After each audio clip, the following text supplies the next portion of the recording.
Great to be here on this Friday. Kevin Thomas, BJ Bennett, Ben Troop, glad you're making us a part of your day. A lot to get to here on the show. Eric Kane, 99.1, the sports animal in Knoxville, will join us. We'll talk some Tennessee football with him. Also, Colin Lacey, Georgia Southern Sports Network, will join us. We'll talk Georgia Southern football with him a couple of weeks out from the opener there with the Eagles. What's the latest on the quarterback battle there? You're going to have somebody obviously untested that's going to have to go in those first couple of ball games. So he'll join us coming up top of hour number 2. But so much to get to. It is a Friday. Braves baseball is back. We'll get to that. Also, high school football getting started in a big way tonight all across the state. Excited about that. And again, nothing like that first Friday you get to run out. And I know the season, we talk about it, it goes by quick once you get into it. I know when you're a senior, Ben, people talk about this all the time. It's like, hey, freshman year of football, it was long. It was sophomore year, junior year, senior year. It was like a blink and it was over with the football season. But got to be nothing like opening Friday night, slapping on the pads, going and hitting somebody else and getting the season started. It is the greatest level of football that known to man because it's the purest level of football. It's before, which I want to say, but it's before like all the politics of football begins, right? It's before, like now, it's just purity. It's still wearing your jersey on game day, walking through the hallways.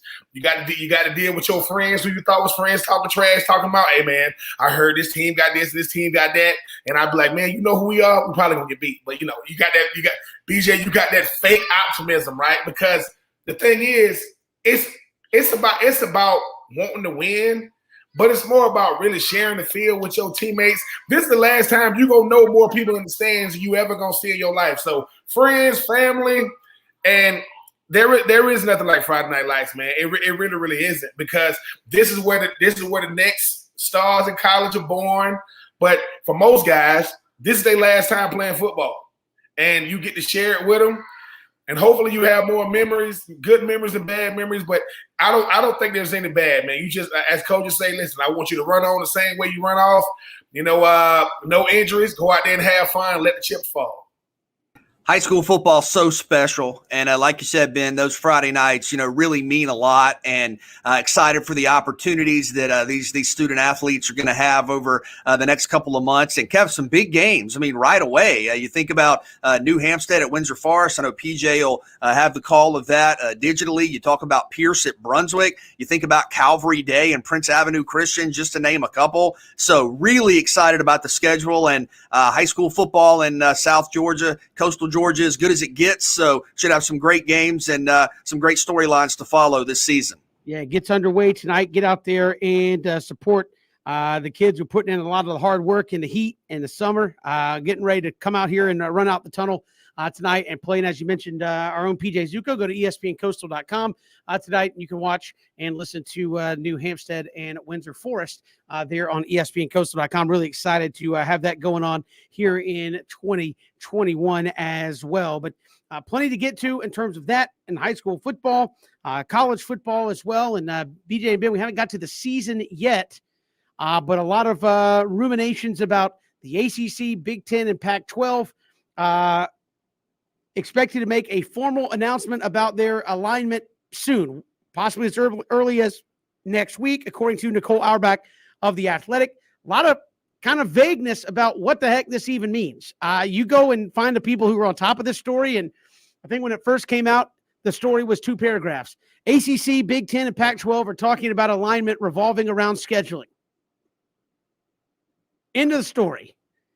Now we hear there's an announcement coming. I'm not sure what that is going to look like. We'll have to wait and see, but obviously this is a way for the other 3 conferences to, I think, come together to try to, I guess, keep themselves as, I don't want to say profitable, but as cash flowed as possible, because the SEC, when they renegotiate their deals with Oklahoma and Texas in it, well, that money's going up in a big way because of what those schools bring to the table. And I think this is a way of the ACC, Big Ten, and Pac-12 coming together and saying, look, what can we do together to make sure we can bring in as much money as possible and not eat each other?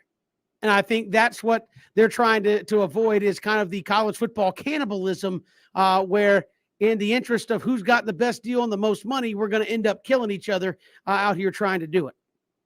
Yeah, it's intriguing. It's very interesting. I think you phrased it correctly because there doesn't seem to be just a ton of in-depth detail right now in terms of what this is going to consist of. And I think there are a couple, at least for me, takeaways.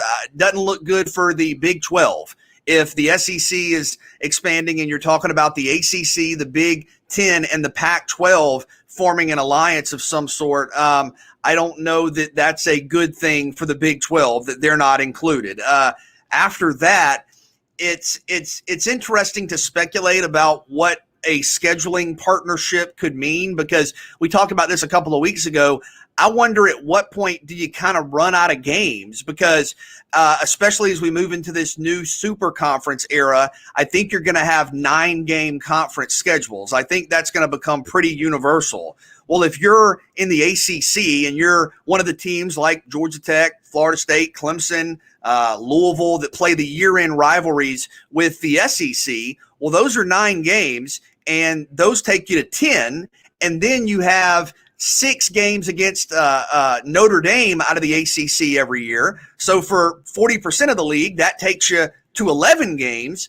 You only have 1 slot left for a lot of these schools, and I don't know kind of how you make all of this work in terms of the profitability angle. For me, I also am really fascinated to see what comes out of this, because if you're talking about pulling together sort of brand power, brand recognition, that's going to be pretty significant.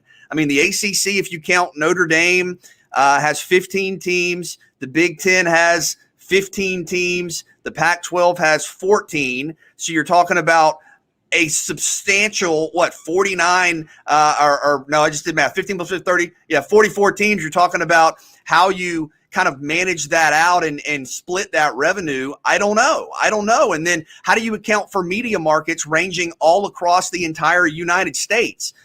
Is the Big 10 going to kind of renegotiate its television contract to include the Pac-12 and the ACC? I believe the Big 10 is currently more profitable than those other 2 leagues.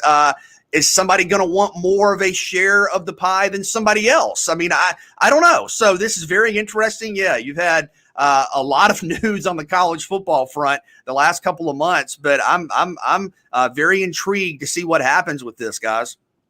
I think this is the only play they had, right? When we start thinking about national perception of these leagues, most teams, BJ and Kevin, don't even know what league some of these teams are in. Yeah, you got Ohio State, you know.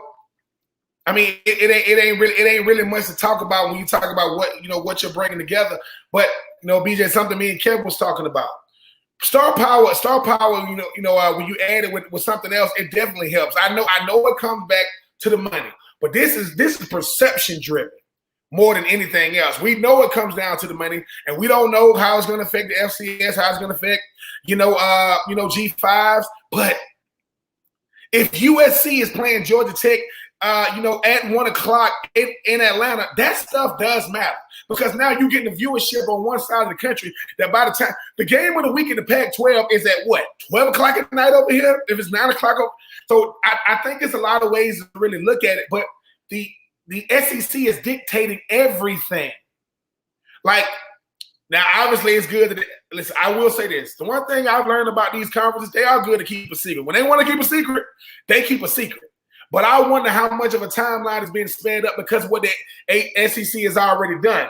The SEC has already put out the invite. Here come Oklahoma, here come Texas. They're going 2 of the biggest brands in college football, regardless of conference. So if you are, the Big 10, you are, the Pac-12, ACC, you think to yourself, dude, what can we do?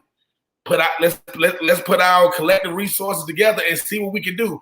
Because I just think that while there's a lot of uncertainty and we don't know how this thing is going to end up, it comes down to how do we get people interested in our brand of football? Come together. How do we get more viewership? Bring it together. And let's face it, no one ain't. And all the reason why we watching Vanderbilt because they're in the SEC, but you still watch them. So it's not like other conferences don't have this.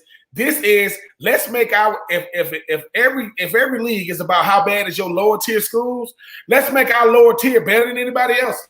Our lower tiers, because Kevin, everybody says, let's get West Virginia. Well, outside of basketball, I mean, do they really help? Nope. But you put them in with people, I think they can. So I knew this was coming because the SEC has really made a lot of college football obsolete. It's really not, especially when, I mean, like I said, USC and UCLA play each other, rivalry game on Friday night.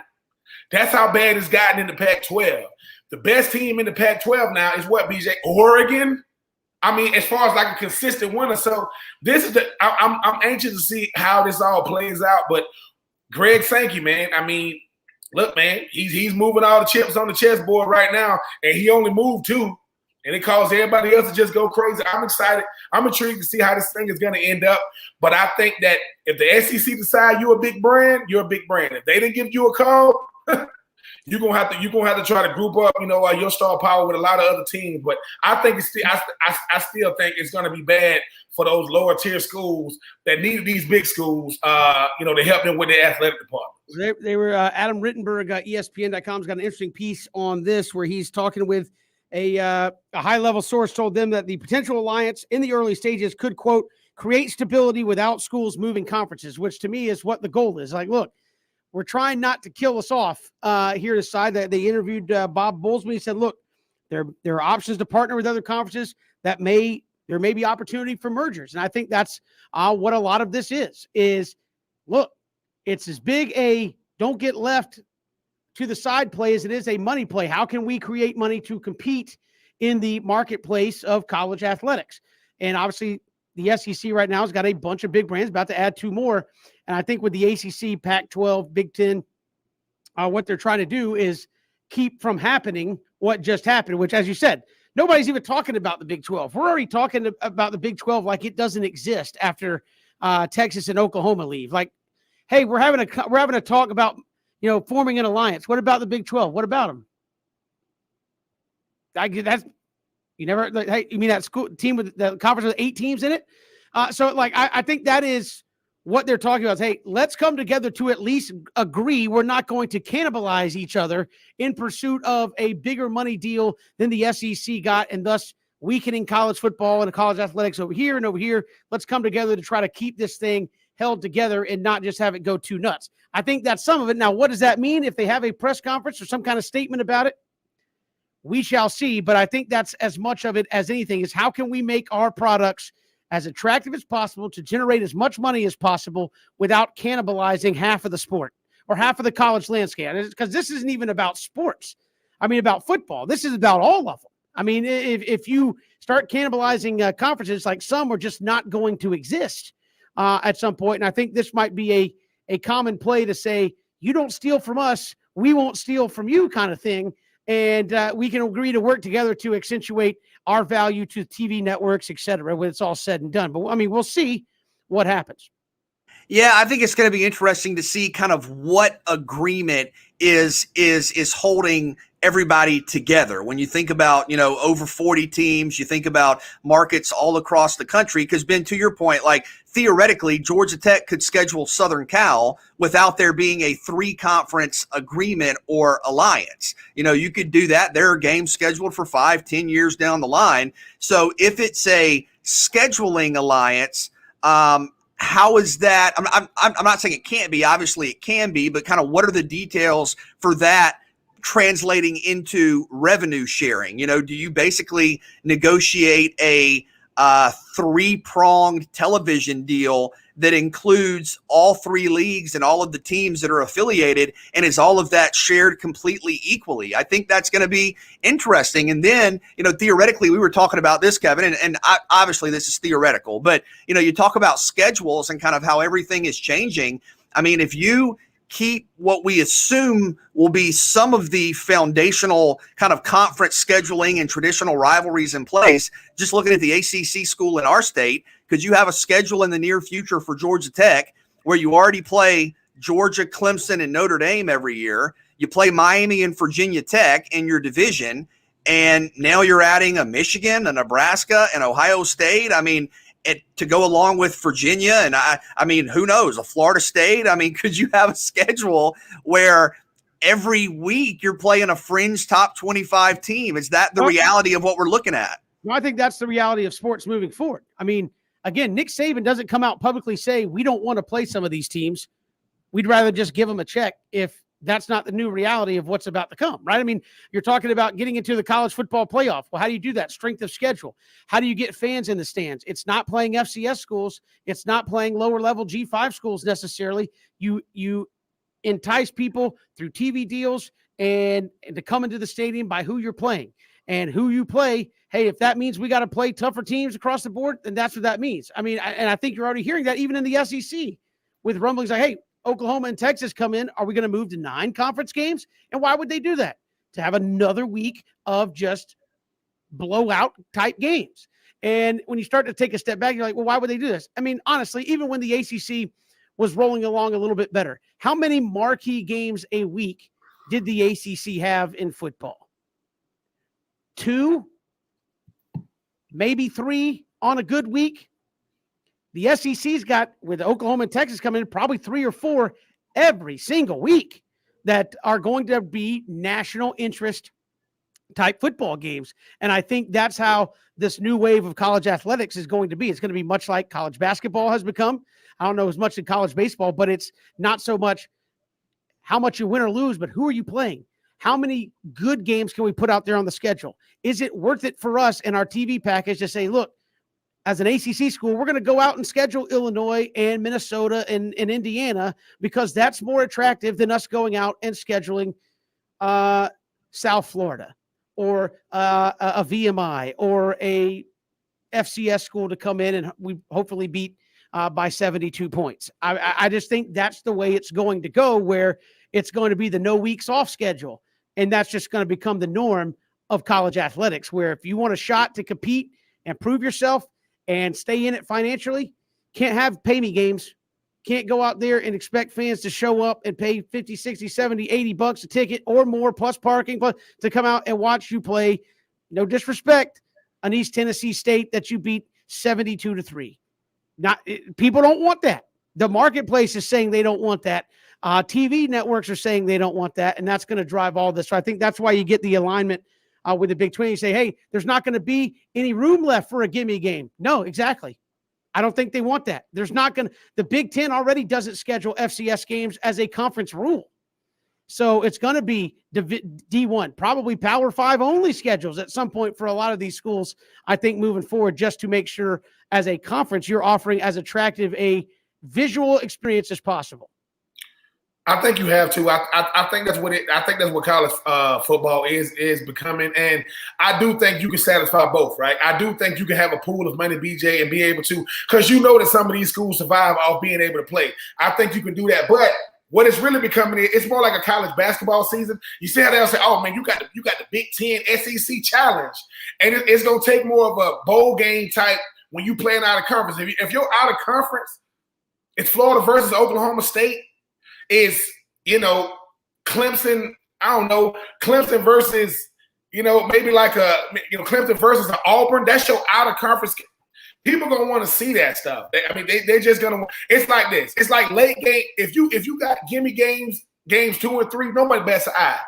But if Florida plays a gimme game before they play Florida State, they're like, really? Like that's it. Because it's going to add to your, so I do think that's what it's becoming, but I just think that they're going to have to find a way to satisfy both parties, especially if Nick Saban's putting it out there first. Man, we don't want to abandon these schools because a lot of us, that's what we started at. We started these small schools, and now we up here. We know what it takes for these schools to survive. So when you talk about how much money can they generate, some of that might go into a pot to be able to say what teams will we have played this year and try to make sure these teams stay afloat, because you want college football to go up, but you don't want college football programs to go away. We've got more to come here on 3 and Out. Eric Kane, 99.1, the Sports Animal in Knoxville, will join us. We'll talk Tennessee football with him in about 15 minutes. When we come back, are we, despite the fact it's been a season like no other, seeing something truly historic in Atlanta with the Braves? We'll break it down next here on 3 and Out.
Great to be here with you on this Friday. Eric Kane, 99.1 The Sports Animal, will join us coming up in about 15 minutes here on the show. We'll talk some Tennessee football with him. Braves off last night, but they're back at it tonight against the Baltimore Orioles. But could we be seeing some of the most historic Braves baseball we've seen at the end of the day? I know it's been a struggle. People probably laughed at me saying that. But all four infielders for the Braves are on pace to hit 30 home runs at least. That has never happened in Major League Baseball ever. Braves are on pace to do that. There's been one team in Major League Baseball to have every single infielder hit 25 homers. That was the 2008 Marlins, and the Braves are expected to blow by that. The season record for an infield is 139 homers. The Braves are on pace in their infield for 135. So 4 off the all-time record. Unbelievable play, and I know we talked a while back, a couple days ago even. Is this the best Braves infield first base around the third we've seen? Is it the best up the middle that we've potentially seen in an Atlanta Braves uniform? And I think you're starting to see some of the metrics say it may not even be close. It's also really interesting because not long ago, earlier in the season when Freddie got off to a little bit of a slow start and Dansby Swanson was struggling with some strikeouts, you had a lot of people say, hey, we're not getting enough offensive production from our infield. And now you're talking about not only some of the best production in the sport, but some of the best production contextually in the history of the sport. It's really a testament to how incredible these players individually have been. I mean, Ozzie Albies has been consistent all year. I think for long stretches, I'm not sure if it's still the case, but for long stretches led the National League in extra base hits. You think about Freddie Freeman's just stunning production over the last couple of months to get his average up over 300. Austin Riley has become the power hitter that probably more of a power hitter than even the most optimistic projections anticipated not long ago. And Dansby Swanson has been a completely different player from earlier in the year. Fred Owens was saying he thinks he's being a little more patient, not chasing pitches out of the zone. And when he connects, he's got a beautiful swing, obviously the number 1 overall pick years back. I mean, when he connects, it's going. So Dansby Swanson has kind of been the catalyst for some of this in some respects, as the player who dramatically increased his production from where he was. But it's remarkable. And you think about what we've been able to see from the Braves offensively, potentially the best power hitting infield we've seen this year. Last year, you had Ronald Acuna come close to 40-40. I mean, you're talking about some really historic production, Ben. I think when we started thinking about this Braves team and Kevin, when you start talking about historic, feats going on with the Braves, this is something that we had gotten away from. We talking about a Braves organization that what Dansby Swanson is doing has never been done. Like as tradition rich as the Braves are, he's doing something that's never been done. BJ, you talk about. I think what makes it more amazing is all these guys had to play out of slumps. Ozzie Albies, he'll go from really, really good to having to play out of slump. Freddie Freeman, he showed that he was human this year coming off an MVP season. I mean, people talking about, Austin Riley and his plate appearances. Like, hey, look, man, just have better plate appearances. And obviously, when you think about them as a whole and what they're doing, you gotta just root for these guys in a different way. When you can step up your game, it's like people say, hey man, what does Freddie Freeman do for an infield? Man, guys trying to match his production.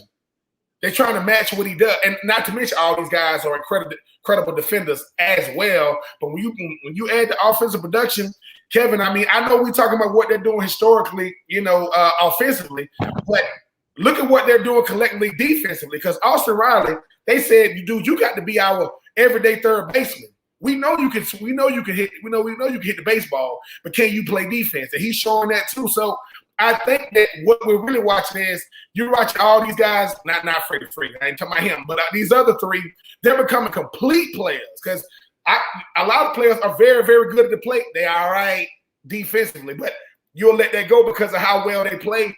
It's almost like we start saying all three guys got a chance to go over 25 home runs with the season still going, and they're doing it on a team that matters. It's one thing to do something with your team is bad, but no. The team win, loss. Who got that thing going back in the right direction? Dansby. Who was the guy that was playing lights out this year? You talk about Austin Riley. Who was the guy that got a chance that he's not going to win it because, you got Spider-Man, that freaking shortstop with the Padres. That'll probably be the only reason why, Freddie Freeman won't go back-to-back with the MVP. But all these guys are playing well. So shout out to those guys. Hopefully they can keep it up. Yeah, I know a lot of people talk about this later. Freddie Freeman probably sitting around going, hey, let's work on my deal as the Braves signed Travis d'Arnaud to a 2-year deal worth $8 million a year. It's still going to get done, fans. Don't worry. They're not going to let Freddie Freeman walk away and not play for the Atlanta Braves. We'll come back, switch gears, talk some college football. Eric Kane, 99.1 The Sports Animal, joins us. We're talking Tennessee football next here on 3 and Out.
Good to be here on this Friday. We are efforting Eric Kane, 99.1, the sports animal in Knoxville. Hopefully he'll join us here momentarily talking about Tennessee leading up. They've got a opener against Bowling Green on a Thursday night ahead of that opening Saturday, September 2nd. Pittsburgh in week 2. And again, they have been one of the more just who knows programs with a number of dudes who have transferred out of there. BJ, looks like Brian Maurer, one of their quarterbacks, going to transfer out of there. It looks like he's probably not going to get the starting job. And seems like with everybody we've talked to here in the preseason, if you know what to expect from Tennessee, you might need to tell us all what the lottery numbers are, because it's just been a mess. Over 30 players, I believe, in the transfer portal, and you couple that with obviously a new coaching staff and an unsettled quarterback situation, not a lot of veteran experience defensively outside of guys like Alontae Taylor and, Henry To'o, obviously one of those transfers to Alabama. I think it's going to be really difficult for Tennessee to be consistent. And, Ben, I'm interested to get your thoughts on this. I don't think that's good for college football. I've said before, I think there are certain programs that when they're good, and I don't necessarily mean they have to compete for national championships, but when they're good, that's good for the game, right? Like Miami. When Miami's good, I think that's good for the game. I think, all of the big 3 Florida schools. I think when, Michigan is good, it's good for the game. When SC is good, it's good for the game. And when Tennessee is, dealing with modest expectations, like maybe we can get bowl eligible, I don't think that's good for the SEC East, but I think it's going to be a volatile year in Knoxville. I think with a new coaching staff, you may have some impressive stretches, but I think it's going to be hard to be consistent. I think it's going to be hard to be at your best week to week, and there's going to be a lot of learning game to game with such a young and inexperienced roster. Yeah, Coach Heupel, he's gonna definitely have his he gonna definitely have to go out there and earn his money this year. And BJ, the thing about when we be talking about Tennessee, obviously we talking about those 90s, early 2010. A lot of these guys, they was coming out the womb then, and I think what happens is, Tennessee is kind of in that same mode of Miami, very, very tradition rich, but you chasing something different. You chasing to try to get back to what Tennessee was, and you chasing not to just get relevant, but stay relevant. Because Tennessee has had a lot of turnover from the coaches to the assistant coaches to the players. I mean, they did get some big-time guys in the transfer portal as well. Even I don't think it matches what they lost in the transfer portal, but Tennessee is becoming that job to where you saying, okay, what is the expectation in Tennessee anymore? It was a time where Tennessee was scratching and clawing to beat Vanderbilt consistently year in and year out. Are they still the biggest brand? Yes. Are they the flagship university? Yes. And that's any school when you talk about certain states. For me, it's what is Tennessee's identity now?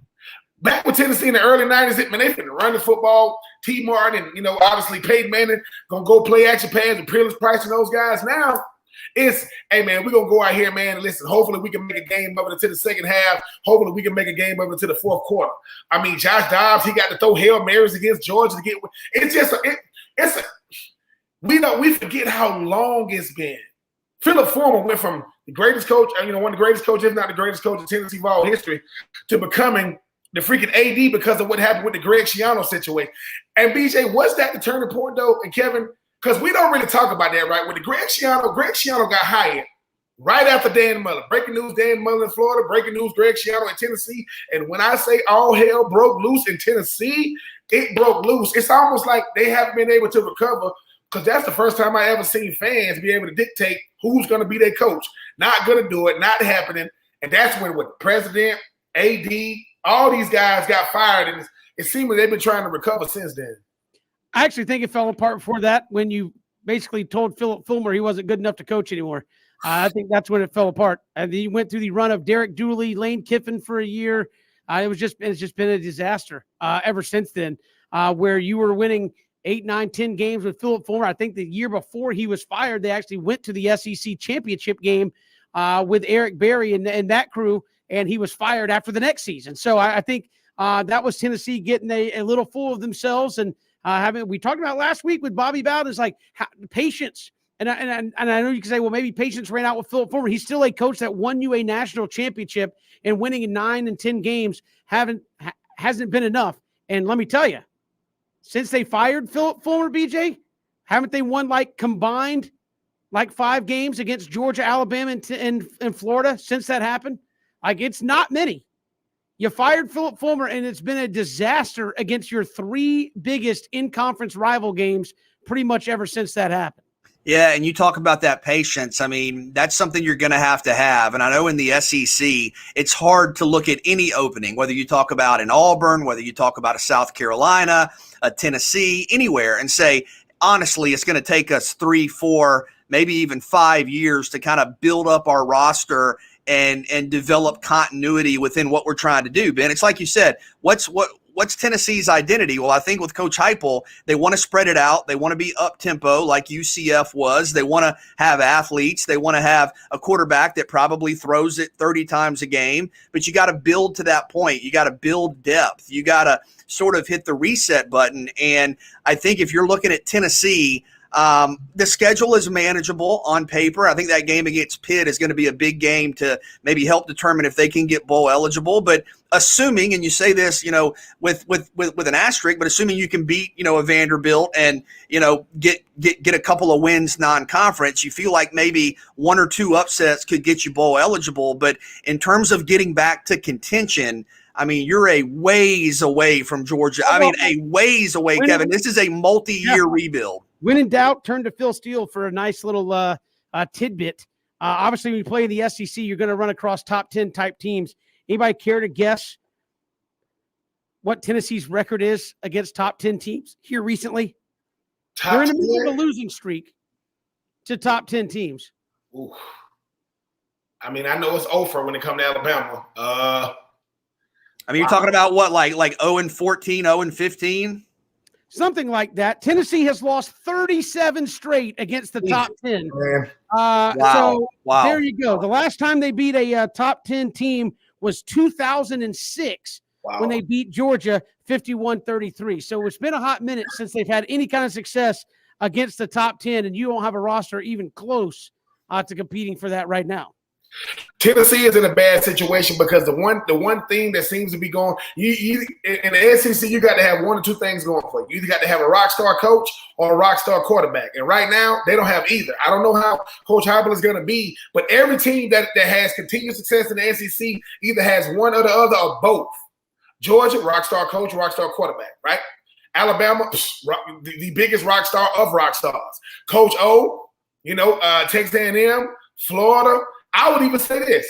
I would even say Kentucky, which I know I'm going to get to it later. But when you talk about Kentucky isn't in the same realm as the Floridas and all those guys because they're not competing for national championships. They're competing to win the East. It's different.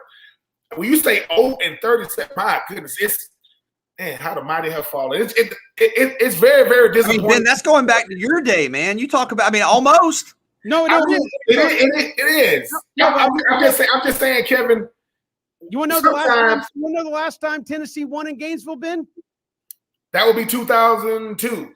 That would be when you were in school. Yeah, that would be 2003. Yeah, that would be my senior year. So, but think about that for a second, though. Think about that for a second. When you start diving into BJ, you the numbers guy, you the analytics guy. You talk about market corrections and all these different things. Tennessee is making it to where you really can't pinpoint it.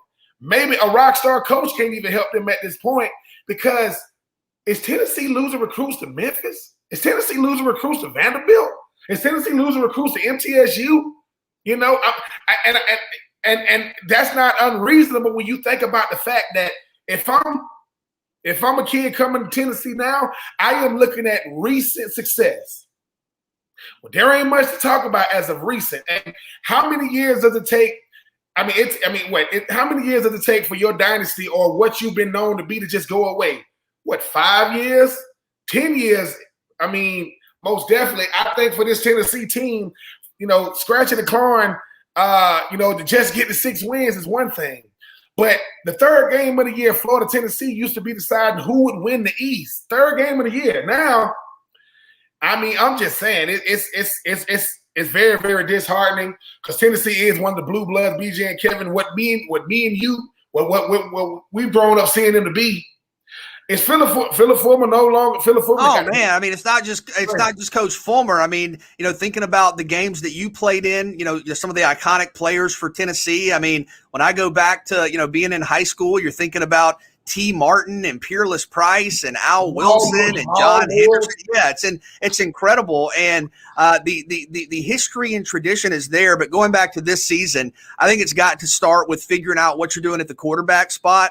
I mean, when you have Josh Heupel coming in as an offensive-minded coach that wants to run tempo, wants to basically be like Ole Miss, Kevin, I think, in the East and really try to outscore people, you got to figure out your depth chart. And I don't know that we have great clarity as to kind of what it looks like. I think it's going to be three guys, especially with the Maurer transfer now. But, Hendon Hooker, Joe Milton, Harrison Bailey, and all of those players offer some upside and have some good things about what they can do. But, I mean, Ben, in your mind, is it a little worrisome that you're here now in late August and you don't really have a starter yet?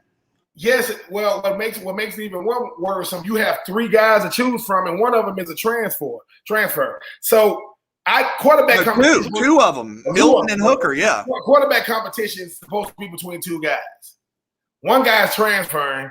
You don't know what the offensive identity is. And once again, I could be wrong, but there's a team in the West. They trying to do this wide open, passing game, and then in year one it didn't work. Tennessee trying to reinvent something when you got the athletes to match up. It's one thing when I'm ahead of my time and I don't got the athletes on defense that can keep up with what I'm doing. I got to keep my quarterback upright. And what do I play on defense? Do I play base? Do I play nickel? Do I play some type of exotic? All I'm saying is, Tennessee, your job is to get back to the fundamentals before you try to start reinventing stuff, because you trying to make it to the second half with a game left in you. Because I just don't see how Tennessee got to this point, because Coach Pruitt, he got hired, but where was he on the list of hirees? He was way down the list. When's the last time Tennessee called somebody and was like, "Sorry, Coach, man, I'm good." Jesus. Yes, it's been a while. We got more to come. It's 3 and Out all across the Southern Pigskin Radio Network.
Good to be here with you on this Friday.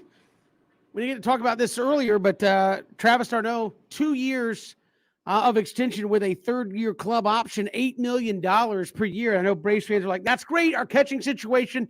Obviously, with Travis d'Arnaud, I would imagine you might see a young catcher come up behind him to learn next year. I know Shea Langeliers, Contreras, maybe one of them behind him, but you got your catching situation figured out. And a lot of people going, what about, why did they get this done, but they can't get a Freddie Freeman deal done? Look, I think every day that it goes by, you just throw a few more dollars on that Freddie Freeman contract. I think the Braves are going to get it done, but it's obvious what he means to your baseball team, both from a roster standpoint and a PR standpoint, how much he means to your ball club. Sure. And it's probably a little easier from an organizational standpoint to negotiate a $16 million deal versus a $150 million deal, maybe even more than that. So, yeah, I think it's going to happen. I agree. But Travis d'Arnaud's been a really good player for the Braves, good offensively, good defensively. I think it's a smart move to extend him, sign him. Yeah, I agree, BJ. I mean, d'Arnaud definitely brings you a lot of stability at the catcher position, and he's a guy that just understands how to groom younger guys. And you're right, Kevin, when you talk about the first ever big-time deal, maybe in Alex Anthopoulos, very, very short time with the Braves. This is going to be breaking news. Freddie Freeman has earned every cent, and it takes a little while when you start talking about, hundreds of millions of dollars. Yeah, again, I think they'll get it done. It may take till after the end of the season, but I just don't see Freddie Freeman dipping and going somewhere else. He means so much to this Braves team. And you talk about, well, I want to compete for a championship. Look at this team. Freddie Freeman would be re-signing to a big contract. You got your catcher for a 2-year deal. Albies under contract. Dansby Swanson, I think, is arbitration eligible. Third baseman on a rookie deal. You've got Jock Peterson, Acuna coming back. I mean, this team is going to be loaded for bear in 2022. It's 3 and Out, Southern Pigskin Radio Network.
Good to have you back here, 3 and Out on the Southern Pigskin Radio Network. Kevin, BJ, and Ben. Hour number 2, we'll have a little pigskin poker coming up for you a little bit later this hour. Also, we'll hear some thoughts from Arthur Smith talking about the Falcons camp. Dan Quinn, obviously Arthur Smith, a little bit different. So we'll talk about that as well.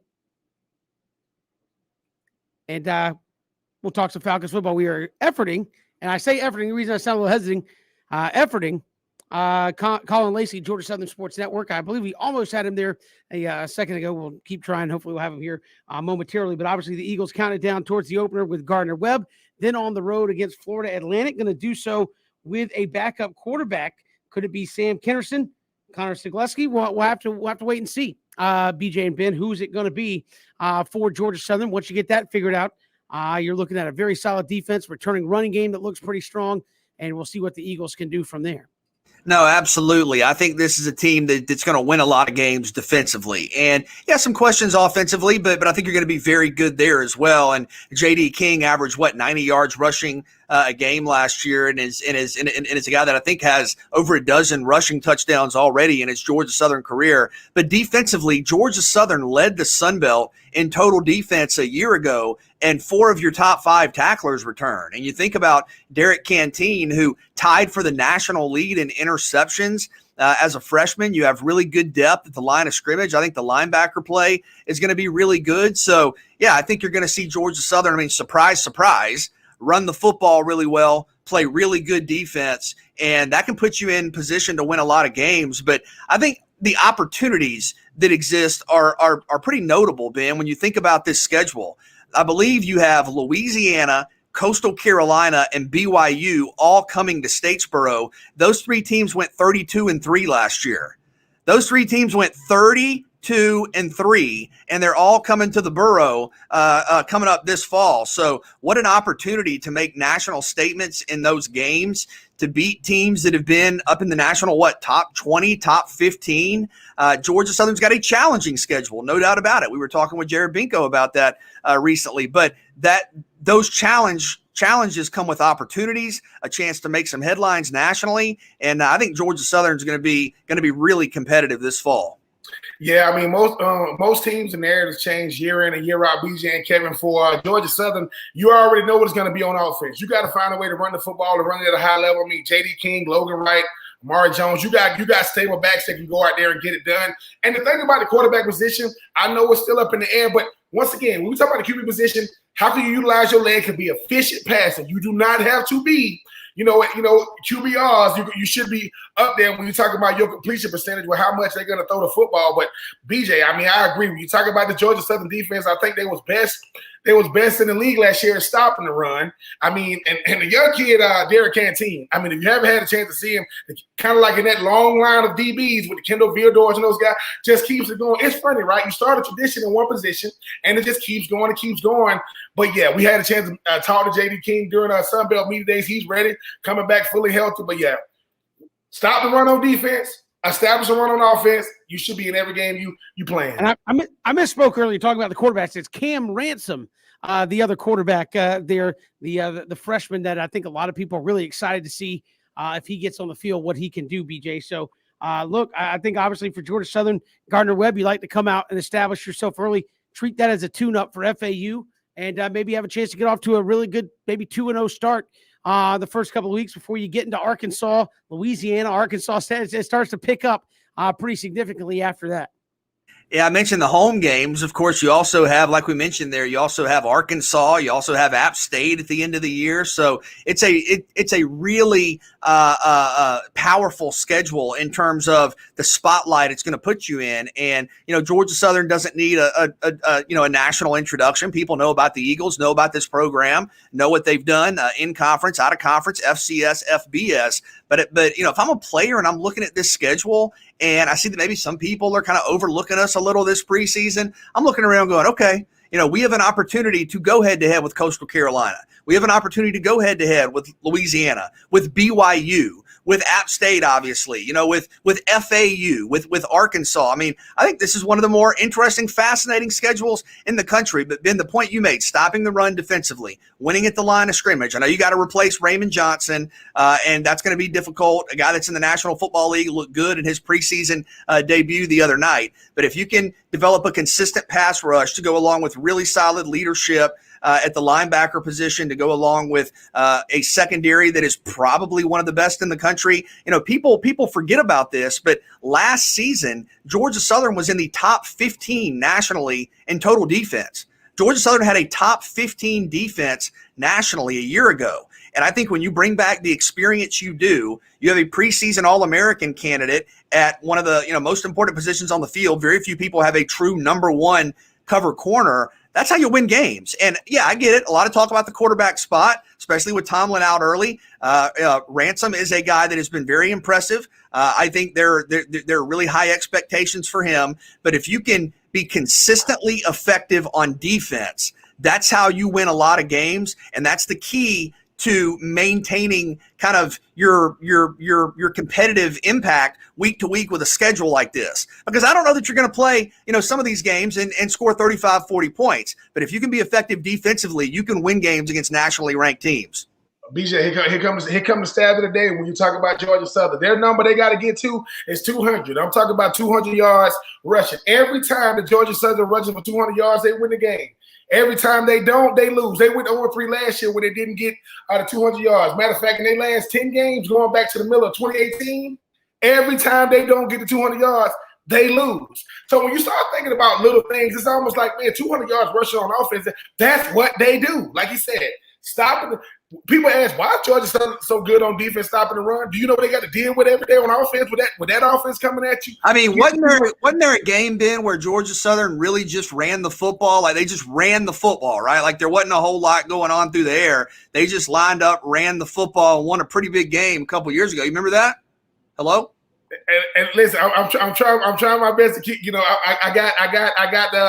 I got three in the possible right here with my nephew running out of here. But no, I mean, BJ, football is at its best when you know what to expect, no matter who you recruit, right?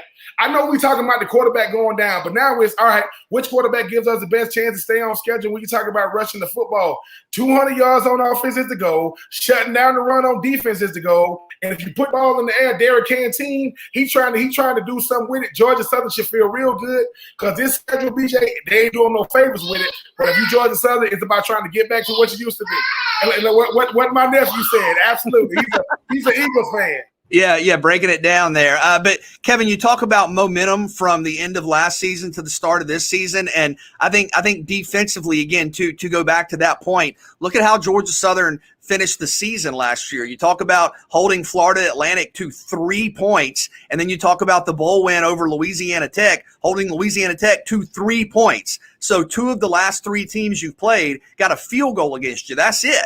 And you go back to that Louisiana Tech game, they had 232 total yards. That's it. The Bulldogs did. So I think, yes, you look around the Sun Belt, right? And you look at some of the quarterbacks. We've talked about Jake Bentley at South Alabama, Grayson McCall, obviously. You think about James Blackman coming in to go along with Lane Hatcher, over at Arkansas State. You think about Chase Bryce coming in, of course, to Appalachian State. You think about Quad Brown at Georgia State. There are great quarterbacks, proven quarterbacks all throughout the league. Levi Lewis at Louisiana. But I do think that if you can play elite defense, that's a real key to managing a schedule as difficult as this. It comes down to possession. When you run the football all the time, you limit the possessions of the other team, which means when you look at defense, man, maybe we can get a couple of stops and get the ball right back to our offense is only going to prove well. But if you Georgia Southern, you got to feel good. The only thing is everybody's catching up, right? App State is the usual suspect. Louisiana, it seems to be the team. Coastal, they say, hey man, we play football over here too. So BJ, they're out of conference, but BYU and Arkansas is going to be huge. But dude, you got to just survive in the Sun Belt, in the Fun Belt. But I think it's going to be a great year. Coach Lunsford, he should have them guys ready to go. Yeah, we've got more to come. Georgia Southern going to open up against Gardner-Webb. Again, still counted down. We'll continue to effort Colin Lacey, see if we can hit him here from the Georgia Southern Sports Network here on the show. We'll come back. We'll hear from Arthur Smith, though, Maybe a little bit different messaging than Dan Quinn as the Falcons go through the preseason. It's 3-and-Out on the Southern Pigskin Radio Network.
Good to have you back here, 3 and Out on the Southern Pigskin Radio Network. Kevin, BJ, and Ben. We have found Colin Lacey, Georgia Southern Sports Network, a couple of weeks out here of the Eagles opener against Gardner Webb. And I guess the question out there, Colin, is who's quarterback in those first couple of games for Georgia Southern?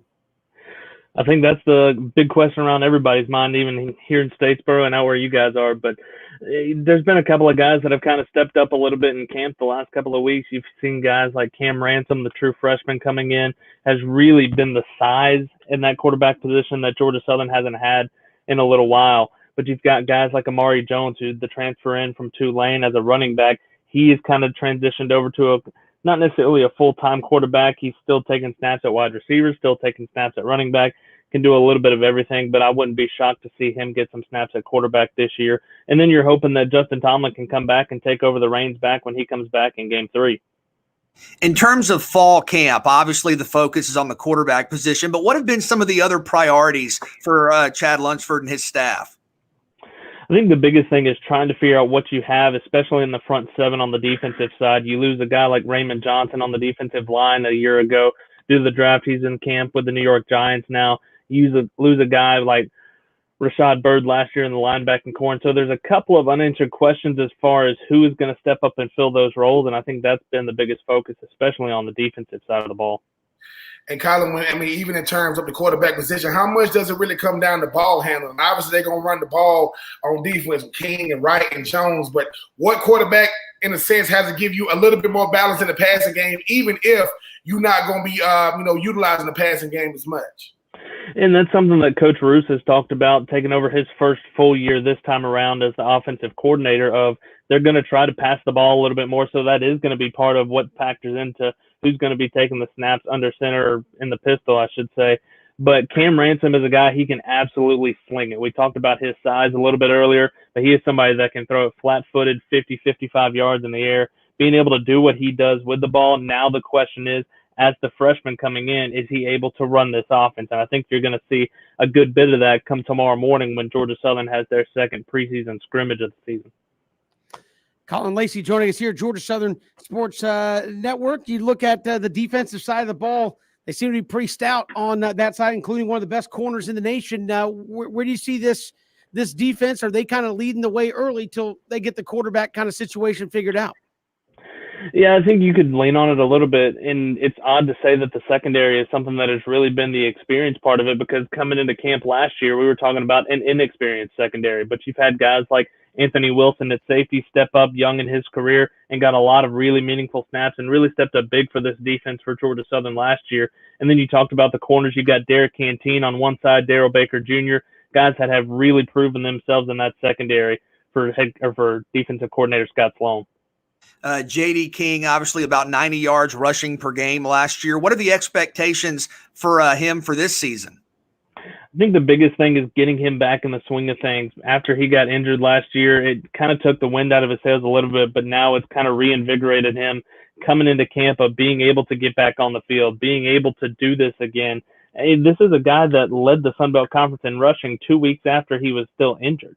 And so he didn't play for 2 full weeks and still led the Sun Belt Conference. But being able to see what he's been able to do coming back, he hasn't been full go as of yet, but being able to work inch and inch closer and closer to being full go, and hopefully for the start of the season. Gardner Webb, FAU, Arkansas, BYU coming to town. The Sun Belt is hard enough, just to compete in that conference when you look at what Coastal Carolina, Louisiana, App State. But just talk about this out of conference and how Georgia Southern is saying, listen, man, we play in one of the best conferences in the college. Might as well try to be able to compete in some of these upper echelon type teams. And you got to see that from a little bit of the Sun Belt schools, especially in the bowl games the last couple of years, being able to stack up against quote-unquote like opponents and even going into some big-time Power 5 opponents and being able to hold their own and win some games out there. But I think the Sun Belt Conference really is starting to show, and got to show it a lot last year at the beginning of the season, especially when they got a lot of national television games, a lot of ESPN mothership games, and being able to do what they do on the football field. And it's a schedule that kind of lends itself a little bit towards Georgia Southern. Yeah, you've got a lot of really tough opponents on that schedule, but a lot of them are at home. This may be one of the toughest home schedules that Georgia Southern has faced, who has been historically really good at Allen E. Paulson Stadium. You look at Louisiana, Arkansas State, Georgia State's much improved. Coastal Carolina took the league by storm last year, and then you've got BYU coming to Statesboro. And so this is the home schedule that I guess Eagle Nation has kind of been waiting for since you moved to the FBS, of this is what an FBS home schedule can look like. Colin, why do you think the modest preseason expectations, not there in Statesboro, but certainly around the preseason publications, is that a reflection of the strength of the East in the Sun Belt, or why do you think Georgia Southern, who's traditionally been pretty good on the eastern side of the conference, kind of have the low preseason expectations here? I think it's exactly what you said, the strength of the Eastern Division in the Sun Belt. You look at Appalachian State and Coastal Carolina, they're obviously going to be at the top in a lot of preseason polls.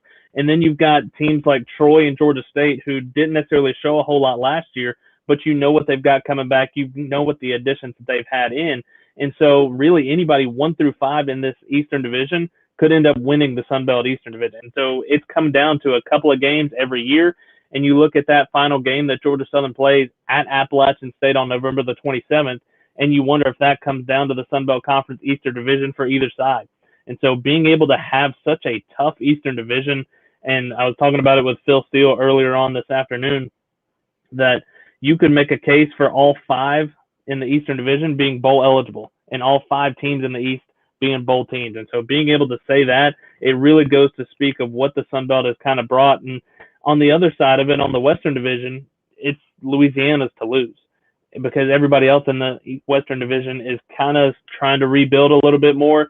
Texas State's going to be a lot better. ULM, you would hope, would be better as well. Arkansas State has kind of fallen off the last couple of years, but being able to be in the East, it just goes to show you the strength of this league.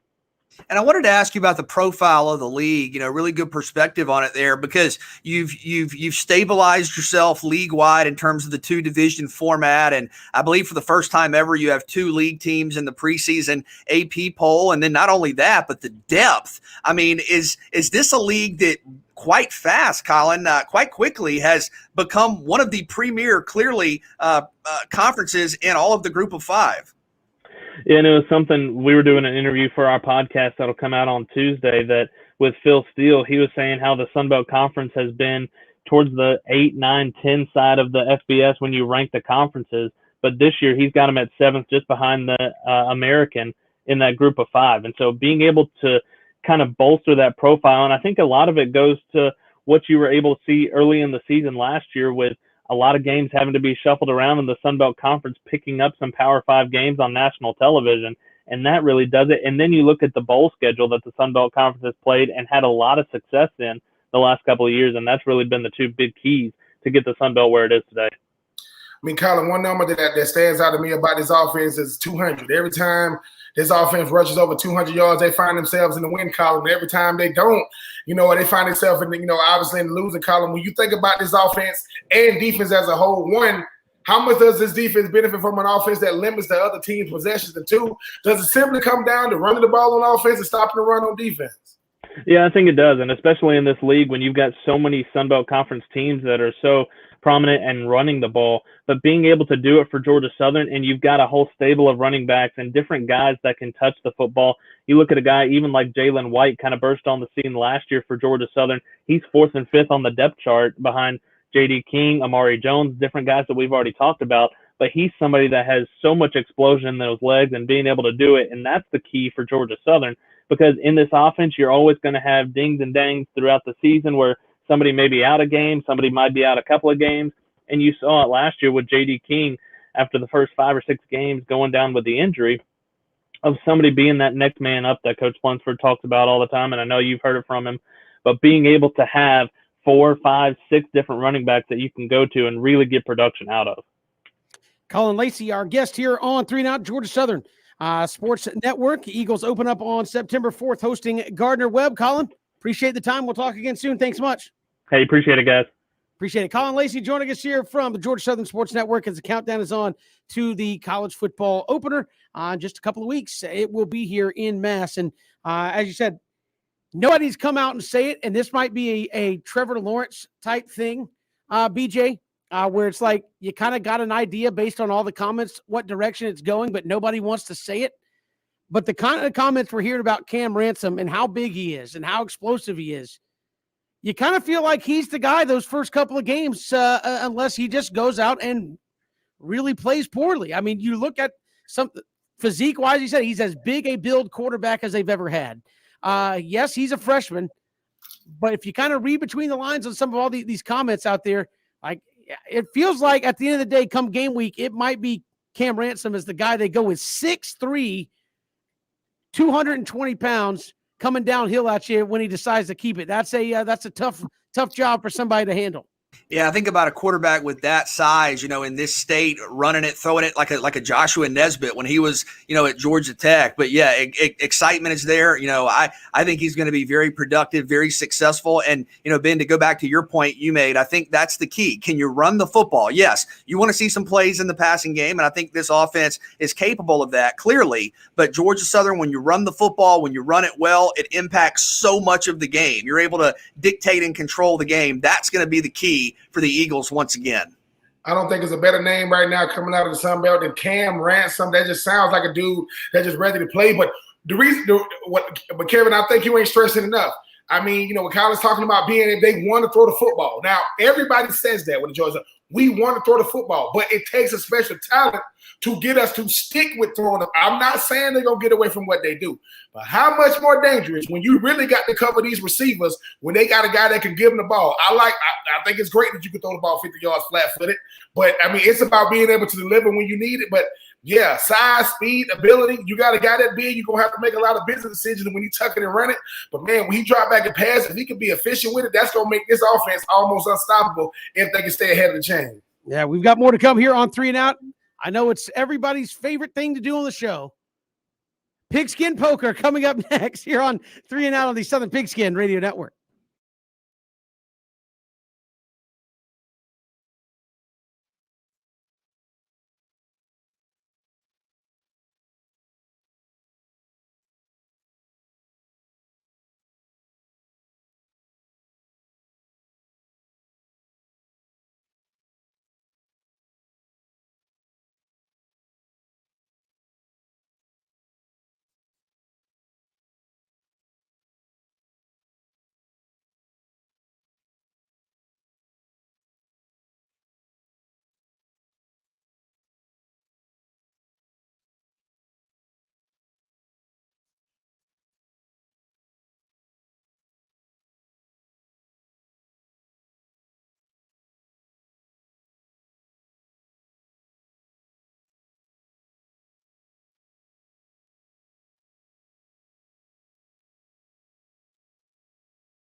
It's 3 and Out here on the Southern Pigskin Radio Network. Kevin, BJ, and Ben, glad you're with us here on the show. We'll take 3 coming up top of the final hour of the program. Of course, Braves and Orioles, which means you get the DH tonight for all of you folks who just hate pitchers hitting. Shame on you, by the way, but you get the DH tonight for the Braves and the Orioles. That being said, it's everybody's, well, it's at least Christian's favorite time because we all sound like just complete idiots. It's time to play Pigskin Poker here on 3 and Out.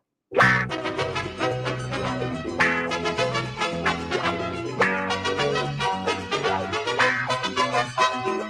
now it's time to play Pigskin Poker on 3 and Out. And here's Christian Gokel to make us all look silly here on Pigskin. As I look into the feed, and I just see BJ frowning. I don't even know if Ben's paying Ben's already depressed. Yeah, He's already depressed. Ben's like texting people, letting them know, like, y'all don't listen to the segment right now. We're having technical difficulties.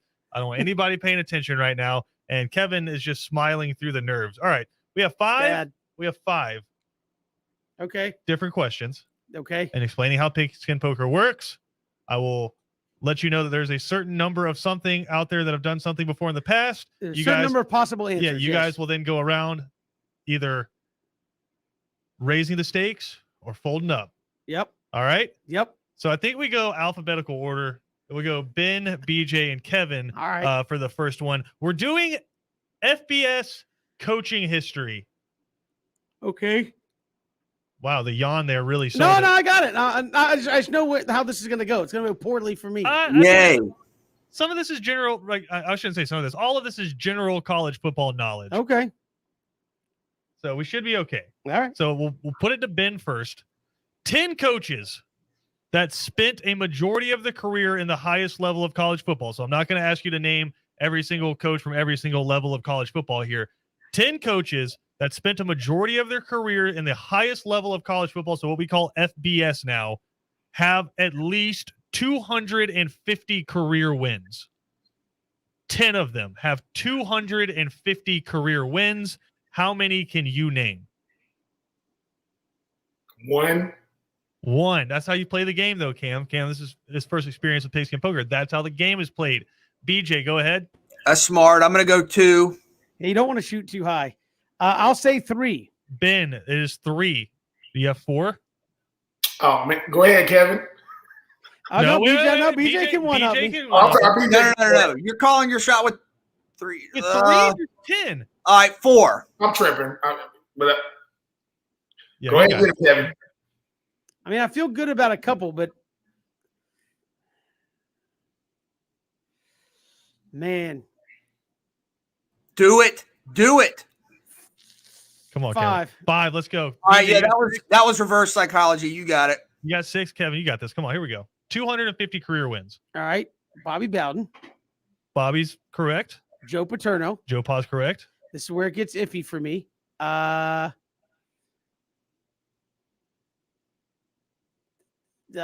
man. Uh-oh.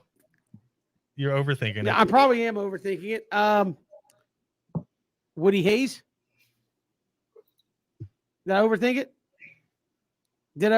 He's all right. Well, just say no. Punch me in the face and black me That's out. painful. The Yeah, 10, you just stand there like. it was just painful. It's like watching a train crash in slow motion. Says the guy with all the answers right in front Yeah, of him. well, I mean, I'm just saying. The 10 coaches are Joe Paterno, Bobby Bowden, Bear Bryant, Yep. Pop Warner, Frank Beamer. I was like, Frank Beamer, I promise you I was going to say it. Yeah. I'm like, no, I'm not going to. Like, that's not going to. He'll be like at 248 or something. Mac Brown, Lavelle Edwards, Nick Saban, Tom Osborne, and the surprising one to me, Brian Kelly has over 250 career That's wins. one of those where like Nick Saban, I was like, yeah, he's like, has he gotten to 250 yet? Like, he's got to be close, but that was one where I was like, fun fact. You know I just overthought it. You know It's who's fine. sitting at 249? No, I don't want to know. Old Lou Holtz. Lou Sitting at Holtz. 249. I would have had a Yep. Lou Holtz guess had I gone like farther down. All right, Kevin. Always guess lower, Kevin. I had to psych you out there. Always go with Ben. Oh, I Ben did know. it right. 1. I really thought you had it. I mean, I felt good about Bobby and Joe Pa, and then I was like, boy, it gets real interesting on some of them. I got to say, Pop Right. Warner probably would not have come out of my mouth. I mean, This- I'm just saying. This next one's fun. And so I guess it's to BJ now. because nobody got Yeah, it, and so yeah. it's to BJ. All right, so BJ, 9 coaches have coached in the Iron Bowl since 2000. 9 coaches, so Alabama and Auburn, have coached in the Iron Bowl since 2000. How many can you name? I'll start out with 3. Ooh, I'll BJ. one up it to 4. Ben?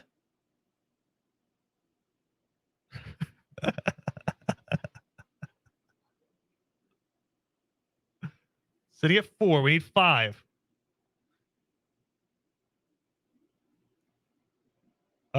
I cannot hear Ben, but I think he said Oh, I'm gonna let Kevin go with 4 because I got 5. but I'm- BJ, you got 5? Yeah, I'll probably go 5. Kevin, you got 6? You let BJ I mean, go for possibly, but I'm just going to let BJ it. All right, do BJ, it. I I need mean, 5. Saban, Yep. Tuberville, Yep. uh, Senator Chi- Tuberville. yeah, Chiswick, Yep. Malzahn. Yep. Oh boy, and this is where the brain starts. I'm having a Kevin moment. Oh man, dadgummit, since 2000. Yep. I just lost my train of thought at 4. Why is this happening to me? No. How many votes are you allowed? Price, Coach Price. yeah. Do we accept one name? I mean, he knows who it is, obviously. I mean, Yeah, forget his first name, Coach Price. All right, Mike Price. Well, Dion said we have to call them Coach Price and Price. Coach Sanders, so we're giving it to you. Mike Price is who BJ was searching for. Yeah, you actually named all of the Auburn coaches that have coached Mike there Shula. since 2000. Was Tommy Tuberville, Gene Chiswick, Gus Malzahn. Going in order, it was Mike DeBose, Dennis Franchione, Mike Price, Mike Shula, Joe Kynes, because he had to fill in after Mike Shula, I guess, got fired, and then Nick Saban after that. Well, there you go. There you go. All right. Good job, BJ. So Man. BJ at 1, Kevin at -1, Ben in second place, just folding up like Kenny Wet Rogers. newspaper. Like Kenny Rogers. All right. 13 head coaches have appeared in the college football playoff. 13 head coaches have appeared Is it in my the guess? college football playoff. If we're just like rotating it around, like we're Let's playing get poker. nuts. I got 2 right now. I know. Uh-oh. 2. 2. Yeah, I got 3. One almost. I'll go 4. We're gonna do it this way. Yep. 5. Ben? I got 6. I'll go 7. Oh, baby. I'll let BJ try it. That's No, what, Ben, you got 8? Dang it, man. See. I believe in you, Ben. I think I got 8. All right, BJ, come on. You got 9. Let's I'll make go. it up, BJ. I'll go 9. Ben, you got 10? Come on, man. This is nothing. Go ahead with your 9, BJ. All right. Dang it. All right. What was the question again? 13 head coaches have appeared in the college football playoff. You need 9. All right. Yeah, there's a lot of numbers to deal with here. All right. Saban, Yep. Swinney, Yep. Day, Yep. Meyer, Yep. Peterson, Oh, wow. Yep. Fisher, Yes, sir. You need 3 more. Kelly, Yep. I believe, let's see, D'Antonio, Wait, I need clarification. Well, never mind. D'Antonio. Yep. D'Antonio. Yeah, there were 2 Kellys, Chip Kelly and Brian Kelly. Here you go. That's 9. Beautiful. And then D'Antonio. apparently you already got it. you Keep got showing it. off. Do you want to try to clean sweep it? You Yeah. have 4 that you're missing. Let's see. Who was? 2 of them coach at the same school. No, I got it. Riley and Stoops. Yep. I need 2 more. And who was it from? The Ace. We got Fisher. We got Swinney. We got Smart. Yep. 1 more. Boy, it's so hard. They're all running together. I'm just seeing coaches like This is just impressive. one more. Who was in it? 13. It was Clemson. 14, 15. You got to give me a clock because I'm just going to sit here and say 5, Did you miss that 4, one? 3. This is so 2. bad, BJ. Orgeron. Yeah. yeah, oh, I was wow. gonna say. There it is. Coach Those O. are from LSU. I was like, Yeah, Nick Saban, Dabo, Urban Meyer, and Ryan Kelly, both from Ohio If State. that's the one you missed. We Jim- got a couple minutes here. Oh, we got 2 minutes. All Three right, 3 minutes. 3 I minutes. didn't miss one. I didn't miss anything, did I? No, No. you're clean sweeped it. You were just missing O. All right, here we go. We have inside of the coverage area of Southern Pigskin in the All right. ACC, SEC, and Sun Belt. I'm not going to do SoCon for you guys because All right. I don't think that'd be fair for Ben and Kevin. We have 7 brand new head coaches. SEC, ACC, and Sun Belt. We have 7 brand new head coaches. I believe it is back to Ben. How many can you name? One. All right. DJ. All right, we'll do it this way. I'll go 2. All right. Kevin. I'm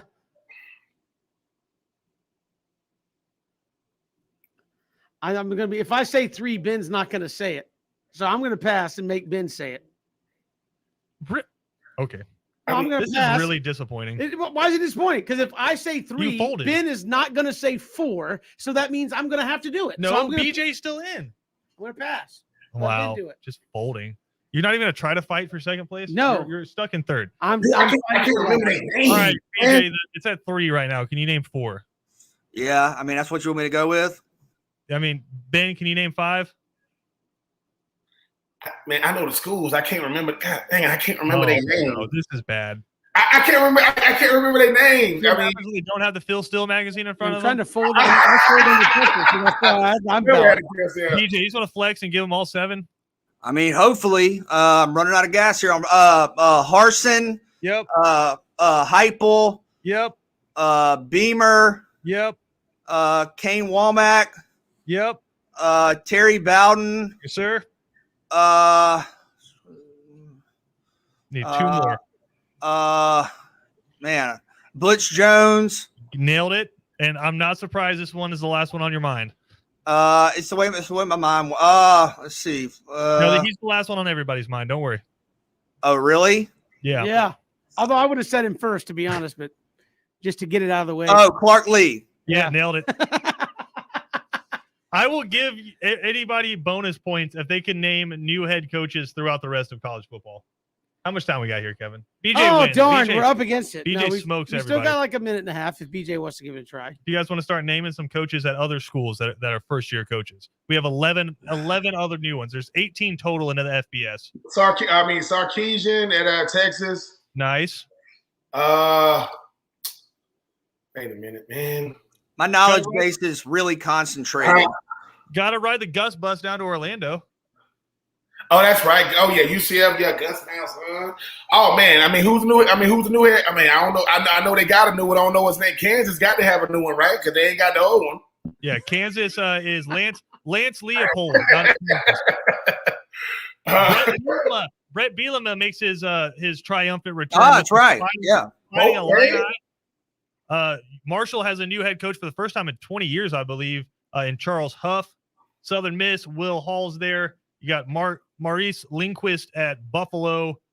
Let's see. Oh, and our good friend Blake Anderson is now the head football coach at Utah That's right. State. Yep.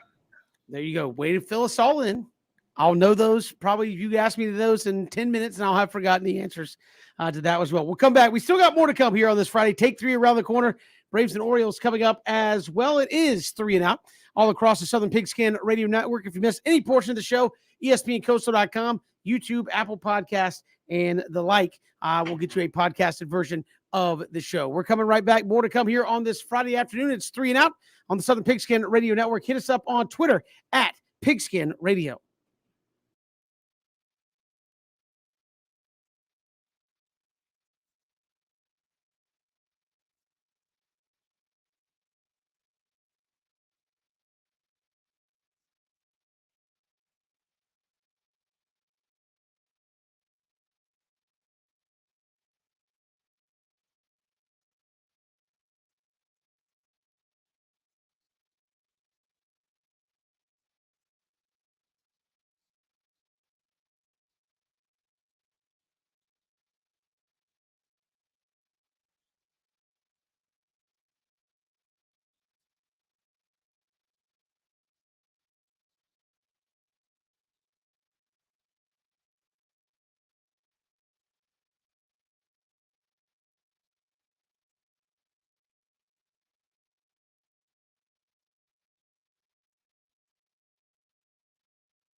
Good to have you back here. Final hour of 3 and Out on this Friday. Kevin, BJ, and Ben. We'll get to the Braves and Orioles coming up in just a little bit, but we had a busy hour number 2, so had to push it back a little bit. So we get to take 3. I'll give Cam a second to get ready, and then we will take 3 here on 3 and Out. You ready, Cam? Here we go. 3 and Out, take 3 here on this Friday. BJ and Ben. Take 1. ESPN surveyed NBA executives and coaches, and none of them named LeBron James as the best player in the league. Is that disrespectful? Yes. And I understand LeBron James is a veteran and has been in the league a long time, but you're still talking about a guy that can take over a game in multiple ways to an extent that nobody else can. And I'm a huge fan of Giannis, and there are countless stars in the league, and I think you can point to reasons that other guys could potentially be the answer. But LeBron James is still the best basketball player on earth, and you're talking about the ability to take over games as a scorer, the ability to take over games as a passer, the ability to take over games defensively. And I think LeBron James is still the standard. And for me, yes, Giannis is up there. There are countless guys. You have a lot of young talent, of course, in the league. I think, you still look at some of the guys like Steph, and, you still look at KD, and, maybe you throw Luka out there. Maybe you look at, some of the just wide array of players that are out there for consideration. But it's LeBron James. Come on, it's LeBron James. Of course it's disrespectful. It's disrespectful for a number of reasons, but the biggest reason is the fact that these players don't want it. These players are not acknowledging the fact that, okay, it took me 18 years to finally get put out in the first round. That had more to do with the injury than how I was playing. Only one player that I can remember has led his team in points, minutes, rebounds, and scoring every single year, and that's LeBron. Now, LeBron just finished year 18. He was also coming off winning another championship in year 17. So I think what it is BJ and Kevin, it's more about let us not keep adding to the power that is of LeBron James, who is a billionaire right now while he's still playing. And you just added fuel to the fire. I ain't even going to talk about Russ and what those guys don't do, but LeBron said, I ain't need no extra motivation, but thank you. I do think Giannis and guys like Luka and, Trae Young, and KD, the league is in a great situation. But until LeBron leaves, and who can say that? But 19 years, it's disrespectful. They know it's disrespectful. Listen, one of your best abilities is vulnerability, and that's admitting when you're wrong in the league. Y'all wrong, players. Y'all are wrong for that. Just because you're saying he wasn't the best, don't mean you can't be included in that, but not get one vote. Come on, man, that's crazy. And again, I guess that's more. I can understand your rub more is like he didn't get a vote versus somebody would vote for somebody else like a Giannis or a KG or Kevin Durant rather than LeBron there as well. Move along. Take 2. Is Freddie Freeman a top 10 Atlanta Brave ever? And I'll be interested to get your thoughts on this, Kev. When I first saw the question, my initial thought was maybe not yet. But when you go through and list it out, I think he is. I mean, he's not at the top, right? When you think about Hank Aaron, you think about the pitchers, you think about Chipper. He's not in that group, but he's right after that. He's right after that. And you look at what he's done the last couple of years alone. And Ben, I know you mentioned a couple of times when talking about Freddie's career that early in his career, up through the middle portion of his career, was not on some great teams. Well, that has changed. You're probably about to win a 4th straight division title. You were a couple of plays away from the World Series last year in a year where he won the MVP. I didn't really think it was plausible, but he's at least going to get in the conversation for the MVP. I would imagine he's going to finish in the top 3 in voting for the MVP, even if he doesn't win it with Tatis. But I think you're yes. And he's 31, 32, somewhere in that range. So I think he still has at a minimum, barring injury, 4, 5, 6, maybe even 7 really productive years left. Yes, he is one of the top 10 Atlanta Braves right now. And he's a guy that, Kevin, to go back to something you said earlier, and the guys at the top of the list are some of the, Hank Aaron, the best to ever do it, Maddox, Glavine, and Smoltz, Chipper, some of the best to ever do it. But you're talking about a guy that is looking at a Hall of Fame kind of trajectory here. But yes, he already is top 10. Yes, I mean Freddie Freeman is top 10. I mean most of these guys. I mean BJ, and Kevin, when you start talking about the greatest Braves of all time, it was when their career was over. How did it stack up? This dude's career, if it was over right now, it stacks up. I mean BJ, you mentioned. I mean nobody's better than Hammer and Hank. I mean you talk about Glavine, you talk about Smokes, you talk about the Jones brothers of Andrew and Chipper. I mean, you talk about. I mean, I had a guy like Phil Negro in there. Javi Lopez to me is very. I think he's the top 10 Brave of all time for what he did. But the thing about it, Dale Murphy, Freddie Freeman already has an MVP. And most guys don't get MVP seasons, even when they have great years. Freddie Freeman has been about as consistent as you can be. I mean, I didn't hitting for the cycle twice. Most guys ain't even gonna sniff hitting for the cycle. He's done it twice, and last 3 years, won the NL East, came up, three hours short of going to the World Series. I don't think the World Series is going to matter. But, yes, is Freddie Freeman a top 10 talent? Yes, and that is very, very unique company when you're talking about some of these players on this list. But, yes, he's top 10, yes. I'm going back and forth on this because I feel like he's close. I don't know if he's quite there, but, yeah, working there when you're talking about he's certainly not up there, as you said, at this point with the Chipper Jones, the Maddox, Glavine, the Smoltzes, the Hank Aaron's. I mean, I think that just goes without saying. I think even Andrew Jones and Dale Murphy probably ahead of him. That's 7. So you're talking about him and 3 other guys potentially in the mix that could be there. It might be. He might be just in there then. I will change my stance and say maybe I'll put him in around 9 or 10, and he could probably climb up that list a little bit more as it continues to go on. Maybe a Javi Lopez might be up in that. Brian McCann might be up there in terms of all-time Braves in that list. So he might be sitting right there at 9 or 10 in my list. I changed my mind because before the show I said, nope, not going to do it. Now you guys have convinced me otherwise to slide him up in there just a little bit. All right, moving on. Take 3. It is National Radio Day. What is the greatest college football radio call ever? Yeah, my mind immediately goes to Larry Munson, and you think about, some of the great calls, Run Lindsey Run. You think about the Kevin Butler field goal. You think about the hobnail boot, with the catch up in Knoxville. Probably got to go there. The late Rob Bramblett had an amazing call with the kick 6 in the Iron Bowl. That's one of the all-time greats. But I think when I think about Larry Munson, just the Run Lindsey Run, the reaction, property destroyed at Jekyll Island and St. Simon's, and he broke his chair. He's saying, "I broke my chair, a metal chair." And what's amazing about it is you hear obviously the play, which was like a 90-yard play, and you can hear the excitement in Munson's voice, and then just the just the craziness of what all was happening in the stadium. And then again, he broke his chair. So I think that one for me, but yeah, there are some absolute great ones. But I'll go with the Run Lindsey Run.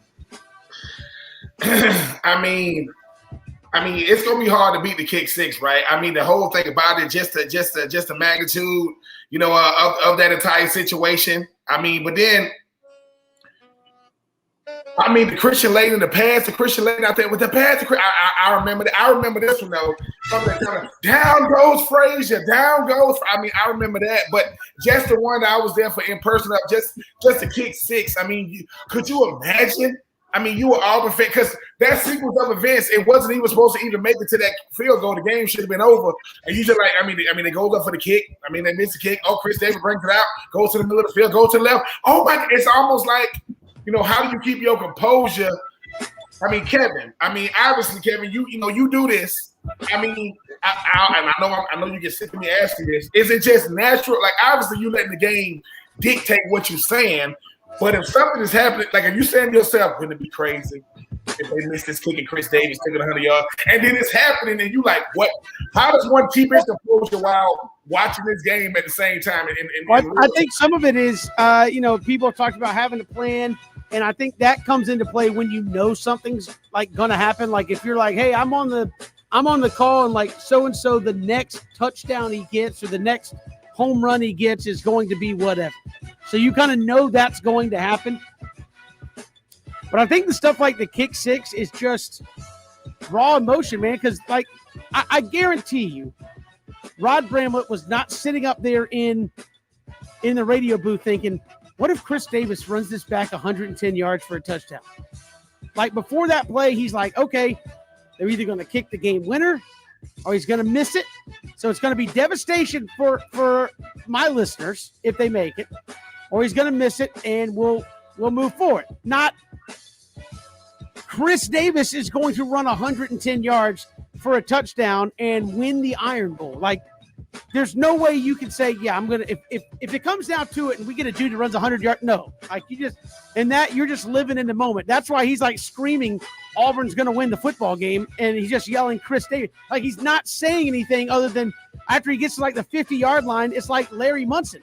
You're just yelling, run, Lindsey, run. And he's like, Chris Davis. Like, that's all he's doing because he's caught up in the moment. Yeah, it's like, incredible. It's incredible. No, man, no. I mean, I don't. I'm just saying. I don't know. Well, I think it wasn't announced though. I don't know what it's on the radio, but Mike Keith. I mean, the Music City Miracle. I mean, that there are no flags on the field. I mean, it's so many of them. But the thing about the kick six will make. I know I keep going back to it, but what makes it so crazy is, I mean, even as an onlooker, you just looking, you going, all right, because it did look like you make it. I'm like, okay. I'm like, you better tackle him. You better tackle him. They about to do something stupid. It's like that kind of stuff just happened. I don't know, man. It's some great. I mean, BJ. I don't know who was on the call when Vince Young scored. In the Rose Bowl. I remember that being crazy. It's a lot of great. That people make their careers off it, right? You get known for that one liner or whatever you said, but hey. Kevin does it. Kevin like, hey man, who knows, Kevin? Maybe something. We talk about how the 9-1-2 and all these great players. Maybe like Kevin said, yeah, man, I was on the call. I was on the call when they won the game. When they won that game, they came back to down 21. That was me. Yeah, I knew it the whole time. Saw it the whole time. If I ever have one of those epic moments that somebody records and it happens to wind up on Sports Center or whatever, it will. I guarantee you 100%, it will not be because I planned it that way. It'll have just happened. That's all I'm saying. Like all those things have got to be spontaneous. No. It's. I mean. The thing about certain stuff, man, you can't really play this stuff out. My sophomore year, we was ranked number 1 in the country, and we go to Auburn and we lose to Auburn by a field goal. Like we lose to them by a field goal. Fast forward 2002, Steve Spurrier's gone. Ron Since there, we're down. It's tied again. 2020 again. We lost 23-20 the year before. And we in the swamp, and listen, you could not hear Mike Keith, ain't nobody, or whoever, Mike Herbert, nobody saying a word. He goes up, he said, and all you hear is this: the kick is up, and you heard 85,000. Oh, because it got blocked by B-Mac. It's just like if you the radio guy, you're probably the most important because well, obviously that's all I got these days. I'm sure as hell not watching it live. If that's me, I'm like, come on. I'm like, what did he block it? Did he make it? Come on, Kevin, give me. He blocked it. I'm just saying, man. That stuff. Makes or breaks season. But yeah, it's some great calls out there. Super great calls. Let's take 3. We do it each and every day here at this time. We got more to come. We're talking SEC football when we return. Who's getting undervalued here in the late preseason? We'll get to that next. 3 and Out, Southern Pigskin Radio Network.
Good to have you here on this Friday.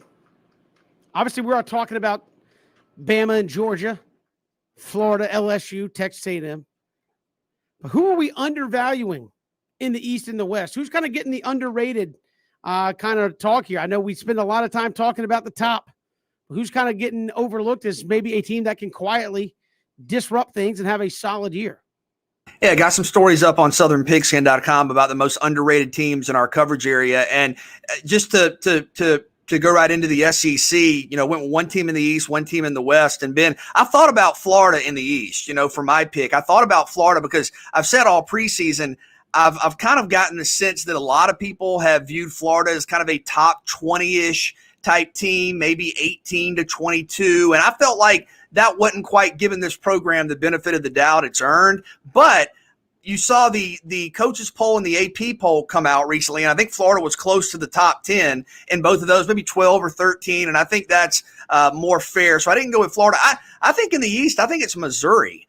Missouri is one of the few teams in the league that brings back a starting quarterback from a year ago. There are a lot of inexperienced quarterbacks in the conference, and I think when you have that, that's a good starting point for success. I think Missouri's really good on the offensive line, on the defensive line, really productive at linebacker. And normally, I know there are exceptions, but when you go from year one to year two in a system, you see a little more consistency. And I think Eli Drinkwitz had success last year with the Tigers. But you had a little bit of a tail off at the end of the year. I think you're going to be more consistent. There's going to be better cohesion. And I think when you have a starting quarterback coming back in Connor Bazelak to build around, to go along with really good offensive line play and defensive line play. After Georgia and to a lesser extent Florida, I think there's room to navigate. I think Missouri can clearly be that third best team. I like what Kentucky has a lot, but I lean, Missouri probably because of the experience at quarterback and a very manageable schedule as well. So I think for me, Ben, in the East, I think it's Missouri. I like Missouri, BJ, but I will go with Kentucky. I think what happens is sometimes when you start talking about the East, we get to talking about different factors. Like obviously, Drew Lock is going to be miles and miles ahead of any quarterback Kentucky has had in a long time because Kentucky's always can they throw the football. But I go to the thing that matters the most. I go to the bottom line. I went the last 5 years. Last 5 years with Mizzou, they are 30-30. They are a 500 team in the last 5 years. The last 5 years in Kentucky, I was shocked. They are 37-26.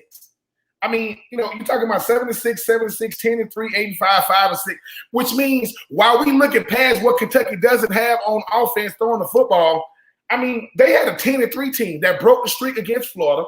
They went 8-5 to follow up that season when arguably their two best players in a generation, maybe Benny Snell Jr. and Josh, they still kept it going. Now 5 or 6 in the all SEC schedule. Okay, but Coach Stoops don't get enough credit for what he's built in Kentucky. Coach Stoops is saying, look, man, we tired of being the bottom feeders. We tired of saying scratching and clawing to get the 6 wins. The only time they didn't get the 6 is when it was an all SEC schedule. They go on 85, 10-3, 7-6, 7-6. So I like Mizzou, BJ, and what Coach Eli Drinkwitz is doing. But I think it's always harder on a Kentucky team that's been here longer, that have to recruit against Georgia and Florida and Tennessee. And it's always going to be an uphill battle. But you look at how consistent they've been. So while I like Mizzou, I'll still go with Kentucky because they're going to give you a good defense. They're going to run the football.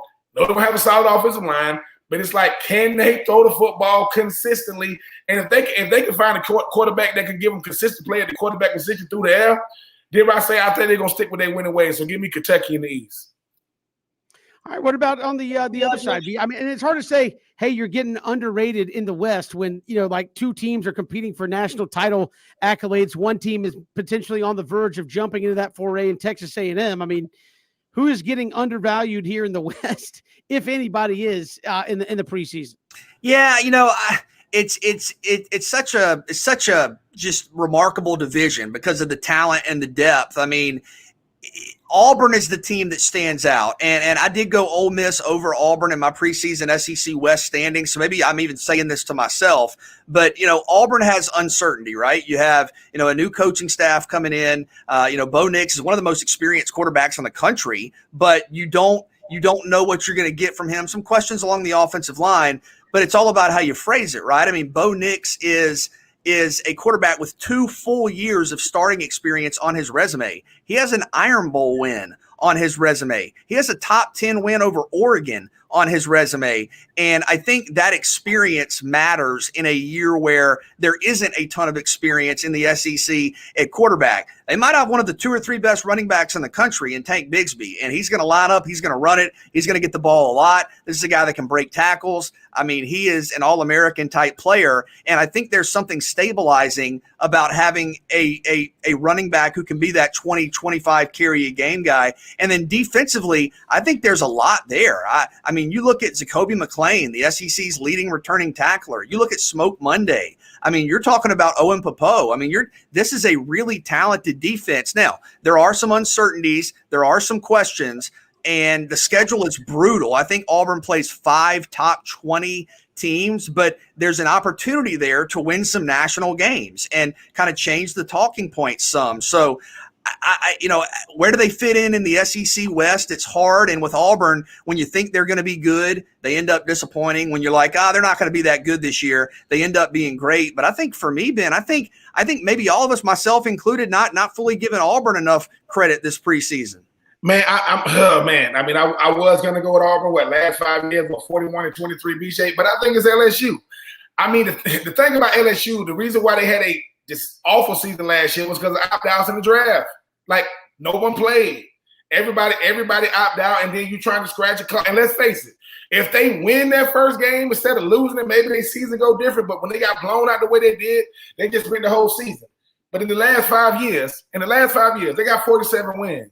And one of those seasons was obviously an undefeated season. LSU is always going to be underrated because they're being judged on what they do against Alabama, what they do against A&M, what they do against Auburn. But it's never the talent, right? Coach O, he's going to have talent. I mean, got the best defensive back in the country, probably the best 2 corners in the country. You talk about what they're going to have on offense, BJ, with Butte. You talk about Jones. You talk about Ojulari on defense. You talk about Mike Jones. You know what I'm saying on defense. But LSU to me is underrated because once you show how good you can be in that 2019 season, that can't be the barometer. That can't be, oh my God, do everything clicked, everything. So I think it's going to be LSU because LSU is always good enough to win the West. I don't know if Auburn is good enough to win the West every year. I don't know if Texas A&M is good enough to win the West. LSU can win the West every year, but the barometer is in Tuscaloosa. And I know that 2019 was an outlier because that was the first win they had against Alabama in like 7 or 8 years or something like that. But I just think that new defensive coordinator, new offensive coordinator, a guy Johnson, Mac Johnson, who obviously going to win the job with Miles Brennan going down. I just think LSU going to always get the best players coming out of the boot or the state. And I think that while Auburn is always underrated, BJ, when we expect them to underwhelm, they do well. When we expect them to do well, they don't. LSU was always going to be a question mark because, I'm just saying, I mean, we don't really keep up with their recruiting class and all that. So give me LSU 47 wins, and one of those was a 5-win season, which was in 2020. Still got 47 wins, Coach O, man. Get them boys back to that promised land, and we'll see what happens. But they're going to have a good squad this year. Give us a couple, Kev. Give us one in the East, one in the West. Underrated in the SEC West don't go hand in hand, right? Because they're all national title contenders in the West. That's how this works, right? Is that how it works? At least on paper. They make a lot of money. A big salary in the SEC West. I mean, in the East, it really can't be anybody other than Missouri. I don't think. Maybe Kentucky, but Kentucky's been kind of solid. They're not projected to maybe. I mean, if you talk to some folks, they say they think they can finish second, but most people have them down a little lower than that. South Carolina regrouping, Tennessee. We've talked about that. Vanderbilt is coming off a no-win season. So I guess you could say Vanderbilt is underrated because there's nowhere to go but up. But I'm going to go with Missouri, as you said. A lot of solid returning play, including Connor Bazelak. Get a returning quarterback coming back. Could see them show down with Florida potentially for a chance to sneak into second there in the SEC East. So I'll go with that. I'm not saying anybody in the West is underrated because if they didn't have to play Alabama, they would all be national contenders. No, y'all get mad at me when I don't answer the take 3 questions. You have to pick somebody. You have to pick somebody in the West. Ole Miss.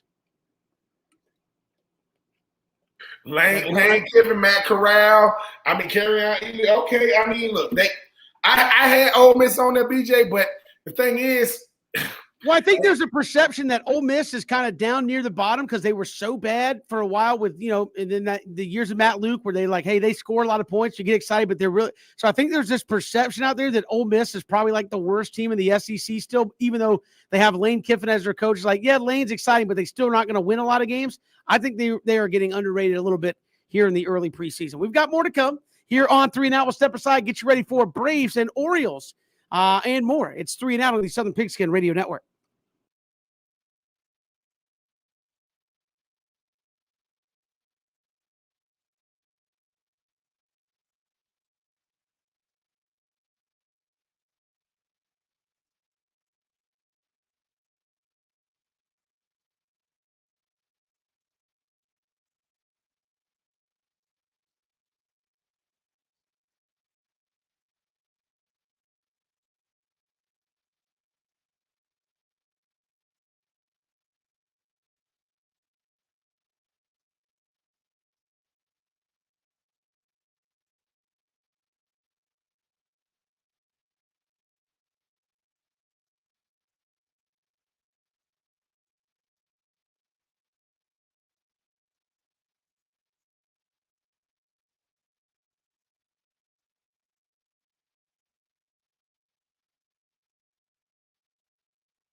Good to have you back, 3 and Out, here on the Southern Pigskin Radio Network. Kevin, BJ, and Ben, glad you are with us. Braves and Orioles tonight.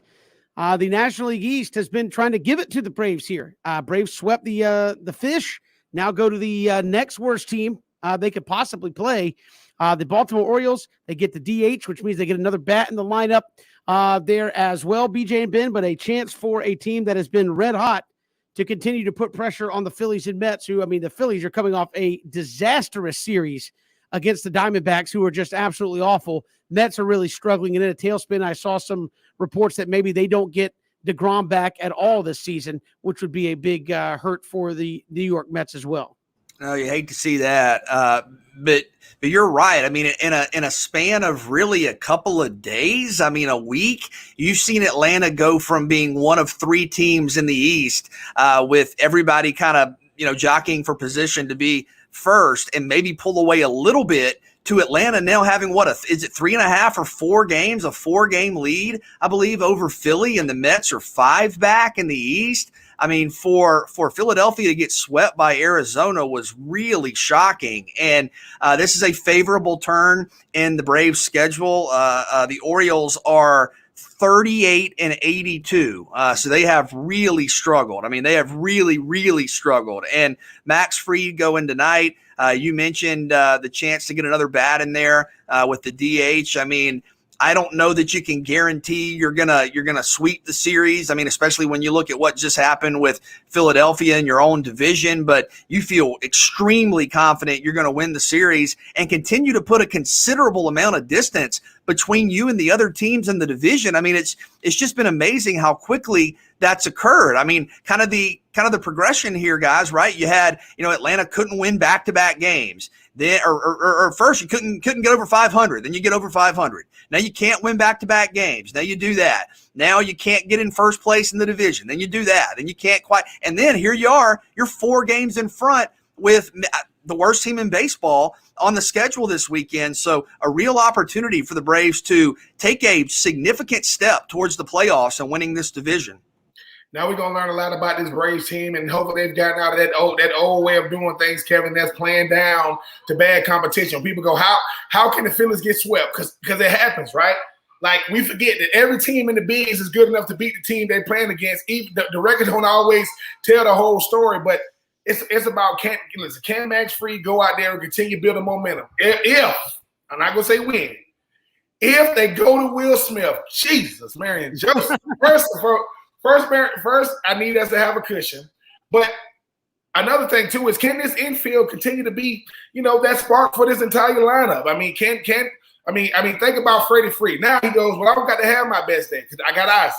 And then you talk about, I got Austin Riley. I got Dansby Swanson. You still got Soler and those guys. So this lineup, BJ and Kevin, is really showing a lot of firepower when we wasn't expecting it to look like this at this point of the season, but it shows that these guys are still finding a way to get it done. Whether you've been there, new additions. I mean, Huascar Noah's coming back. I mean, you got him back. He's still back to who, still didn't lose what he had. I just think with this Braves team, it's about staying power because you spent the whole season trying to get to this point, and it's not about that you peak. It's when you peak. Hopefully they are peaking, and they want to keep that distance between them and the Phillies. But I really, really like this Braves team. I just don't want to, Kevin, I don't want it to be that. I don't know what you call it. Sometimes just laying an egg, right? Like, we just expect, hey, man, they shouldn't go out there and lose. Well, if you're the Orioles, in your city, you get tired of what your fan base has been saying. My goodness, dude. It's like you guys are some of the – so you're going to play inspired baseball. But hopefully the Braves can, 6-day winning ways, Max Fried can pitch well into the 6th inning, and hopefully they'll stick another one in the win column because, like I said, right now, staying power and making sure that they don't lose any momentum is going to be what they're going to be looking to do from here out through the rest of the season. Yeah, I mean, because, again, the Phillies and Mets have got to be looking at this thing like, boy, it went away from us pretty quick because 4 games could easily be 5, 6, 7 potentially, and then those teams are in real trouble potentially of tracking down the Braves. But Ben, it is amazing how this thing has developed from the Braves as an offensive team, not having a lot of success for a good portion of the season consistently, can't get above 500. Why can't this team get there? Then all of a sudden you look just what seems like, as BJ said, a handful of weeks later, and you sit down and you say, this team on the infield especially, is doing something we've never seen before potentially. They could be putting up numbers in the power category that have not happened in Major League Baseball, period, ever. And that's not something that I think leaps off the page when you say this team could not get above 500. That's usually not associated with a team that's doing historic things offensively. But the pitching has come around, as Ben said. I think this is a team that for a vast majority of the season, many people felt like they underachieved, both on the starting pitching front and potentially offensively. And now it's starting to come back around, and you can see what type of team this Braves team can be when it's all firing on all cylinders. And it's been a fun thing to watch because there's not an easy out in the lineup. Now, with some of the moves been made, the pitchers have been, starting pitching has been fantastic. This is not an easy out, which in a series, who knows what that means for the postseason. But for right now, finishing up August, going into September, this is a tough team to contend with, and you feel like they are peaking at the right time, which is mid to late August going into September. Well, and you get the DH here, to go along with the offensive success you've had. If we go off what Christian was saying, I know he pitches tonight, but what? You want Max Fried to DH, the rest of the weekend?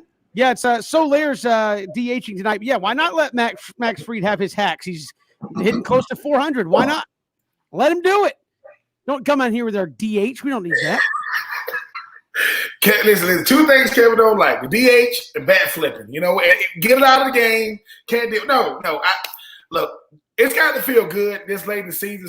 Still understanding that the Braves did something this year that was so unconventional. There's nothing to compare it to. They literally went win-loss, win-loss, win-loss. So, look, man, we're a 50-50 squad. We're going to win one, lose one. But then once we got some momentum going, the BJ, I go back to your market correction. Were they market correction themselves during the year? They would win one, lose one, and then they got some momentum. I know that we always go, is this sustainable? Well, it is until it isn't. Until it proves to not be sustainable, this is what you got to go with. This is how they're winning. And I understand this. No lead is safe when Will Smith is, getting called out there. Not even 6 runs, 7 runs, but we are winning in spite of. And I know he making suspenseful, Kevin. I know we can't even go to sleep no more because they won what? They won 12-11. Oh, my God. But a win is a win. You'll take it. I'm just very, very impressed with Snit. Very, very impressed with Alex Anthopoulos. He didn't lose his mind at the trade deadline. And here go the Braves, man. No one saw the season being like this, but they did see themselves being in it. Yeah, and again, I think it's all about how they come out and finish. Again, it doesn't need to be so scary. I think that's still a concern when you get into postseason, when you don't feel great about a guy that comes in and is just the hammer in the 9th inning and the game is over. But, yeah, I think if you start seeing some of that stuff against the Orioles, and again, no disrespect, they're the worst team in Major League Baseball. They are. You don't go in here and lose 2 out of 3 games. You don't certainly go in there and blow multi-run leads to the worst team in baseball. That kind of stuff is why you lose in the postseason because you're not able to close teams out. So I hope the Braves go out there and finish in a big way and put a team that's struggling and down, put them down to go ahead and finish them off. So hopefully the Braves will do that coming up this weekend. We've got more to come here on 3 Out. Braves and Orioles actually coming up in a couple of minutes for some of you. Also a high school game day coming up for those in Savannah as well. We'll preview that when we return. It's 3 and Out on the Southern Pigskin Radio Network.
Good to have you along here, 3 and Out on this Friday. Kevin Thomas, Ben Troop, BJ Bennett, glad you were with us. High school football back at it, the first week of the year for high school football. We'll have our first radio game for high school football next week. We are the home for BC, Benedictine, and Christopher Columbus out of Miami.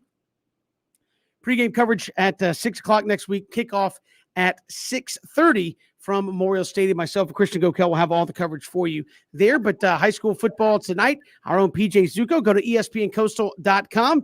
Go to the Facebook page or ESPNCoastal.com, and you can watch Windsor Forest and New Hampstead coming up tonight. Our first high school game of the week on ESPNCoastal.com, fueled by InMarket. So looking forward to that. But always good to have high school football back upon us, fellas, and it's here in full swing. And excited for all the coverage. You guys have done a great job. Excited for tonight. And there's always a sense of optimism and kind of energy around the start of a new season. And I think a lot of teams in the area that are going to be really, really good. And it's interesting when you talk about high school football, you kind of have sort of fragmented seasons like you guys have talked about. But it's a great opportunity, especially when you have some new starters, some young guys stepping in. It's a great opportunity. Hey, it's a great opportunity to learn a lot about your team in the first couple of weeks. I mean, seems as though I be thinking the doors be locked, and I be thinking that So I guess what happened here. So this is the future right here. People get to talking about, hey, we talking about high school football. So you want to say something to the people? Say, what's up? Say, let's go.